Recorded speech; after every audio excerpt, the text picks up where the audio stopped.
Hi everyone, welcome to Capacity Factor. This is video number 1. Excited to start this journey, so make sure to stay tuned for insights and analysis. This video will be part of our energy market playlist, and you can expect more playlists in the future. Let's go ahead and get started. So this video is about the MISO battery storage bubble, or at least perceived bubble, and expected growth in the next few years.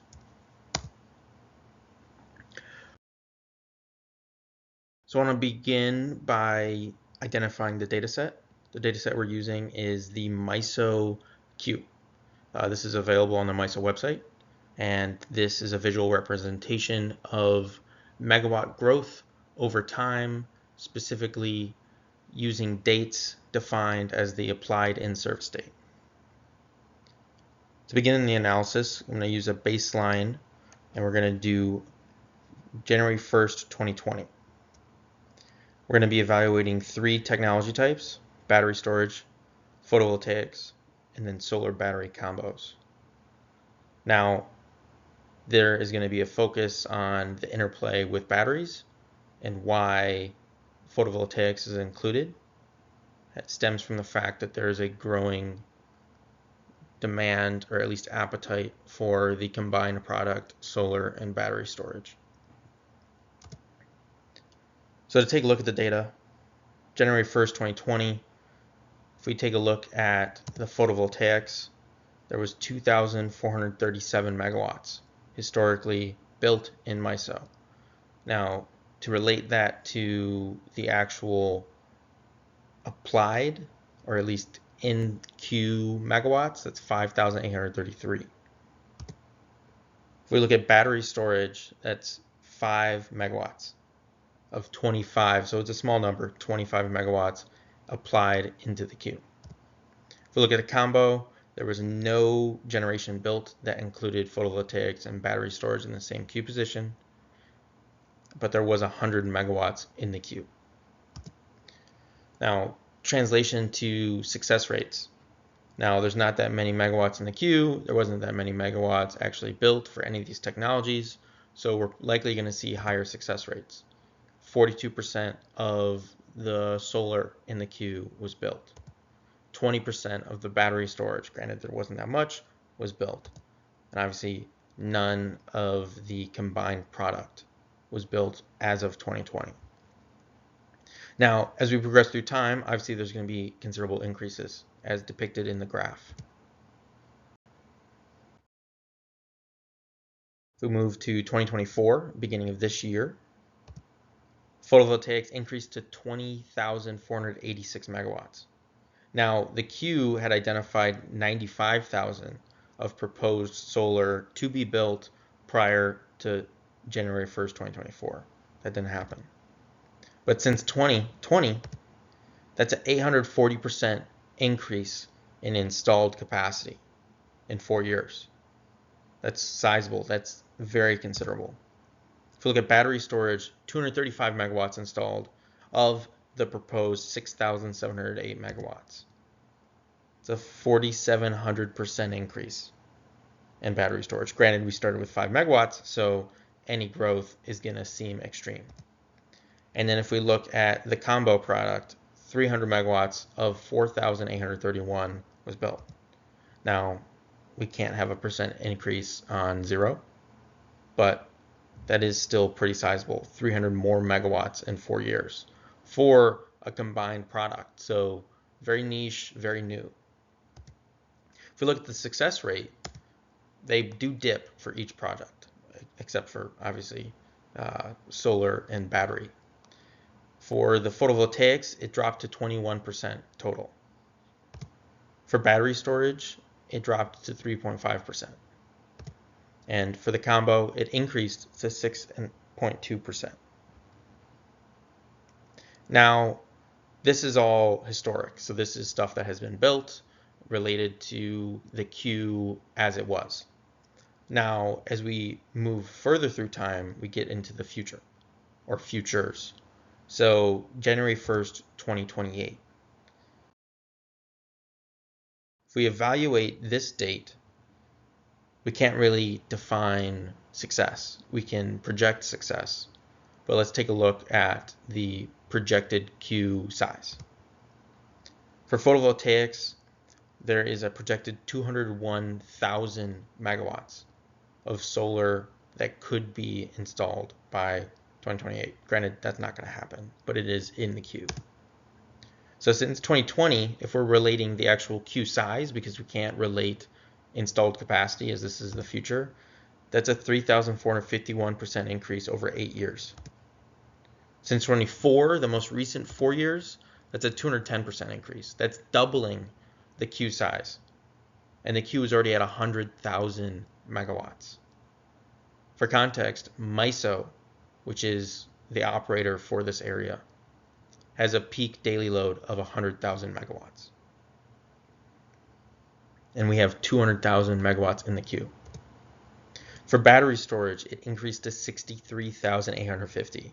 There's a lot of interest in most recent months and years to start tapping the potential of battery storage.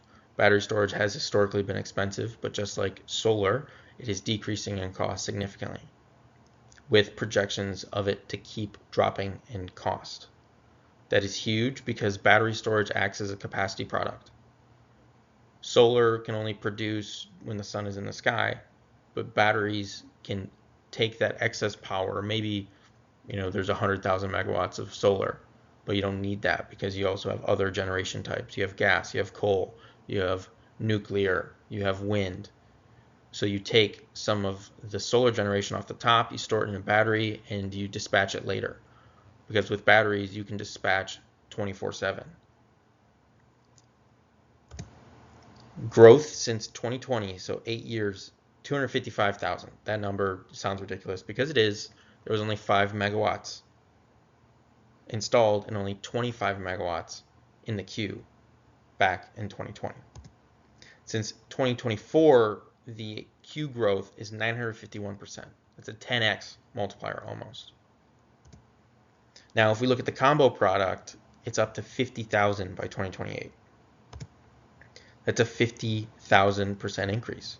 Granted, again, we're talking small numbers in 2020. So since 2024, that's a 1,000% increase.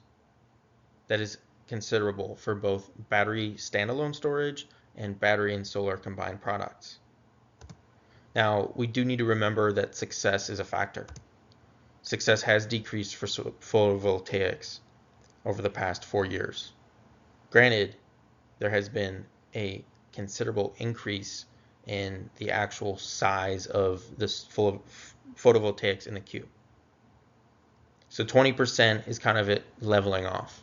There's a 20% success rate, and as the queue, which I am accumulating the queue size.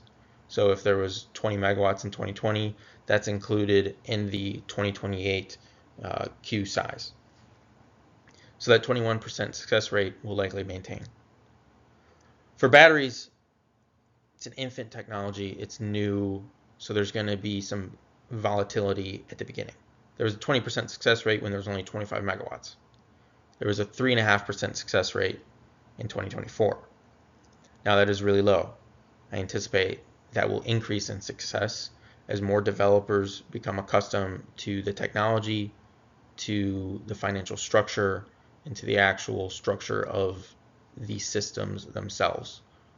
A lot of developers have to build out new teams to handle battery storage projects because historically they haven't had to handle a product like batteries in the past. And if you look at the combo has gone up. Obviously, it's going to go up. It started at 0%, up to 6.2%. Now, to take a look at this information and try to make sense of it, how do you make sense of it? So, forward insights. I think solar can easily double in the next 4 years. We got 20,000 in 2024. The queue is going to double in size by 2028. Who's to say that there won't be more by then? But that leads to a 20% success rate in 2024. If that is to be maintained, we're going to see a doubling of the solar installed capacity. Now, there's some external considerations. MISO, for example, has been delaying results for the most recent queue cycles. So that's going to keep pushing back projects. That could be why we're seeing lower success rates right now because MISO has a considerable backlog. This is just solar. There's also wind projects. There's also hybrid wind projects. There's also new gas generation.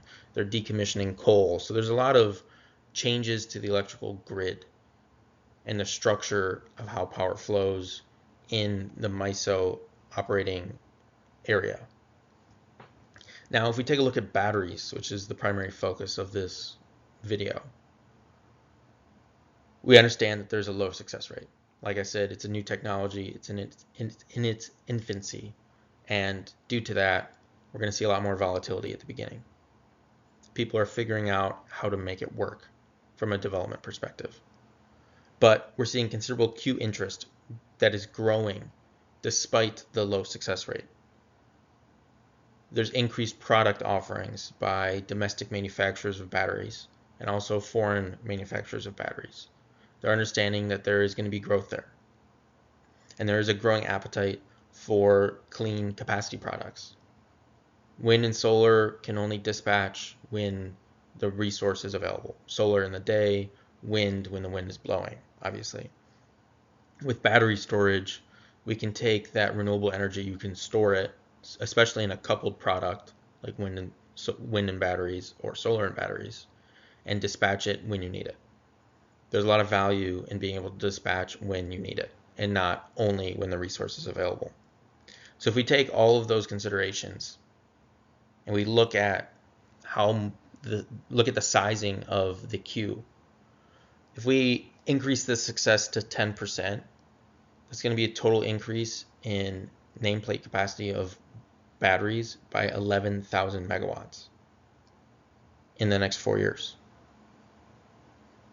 If we think back to how many megawatts were installed in 2024, it's only a few hundred megawatts. Now we're talking about several thousand. That's at 10% success. If we increase that to 20% success, that's 22,000 megawatts of battery storage that will be new in the next 4 years. That's 3,000 megawatts per year. That is a lot of new battery storage. Now, why am I calling this a bubble for this video? Because there is nothing right now, but there is going to be a lot in the next 4 years. And I don't know if that's completely understood in the market, at least outside of the market. Inside the market, everyone's preparing for a surge of battery products. Everyone is preparing to have standalone battery projects. Everyone's preparing to couple their solar projects with battery storage. That could be existing solar. There's 20,000 megawatts of it. Those solar projects could benefit from having behind-the-meter batteries. So you're talking surplus interconnect. Now we're talking about even more generation potential, or at least battery capacity potential behind existing projects, not just the new projects. So I think there's a lot of growth potential. I think there should be a lot more optimism about the battery products and what is to happen in the next 4 years.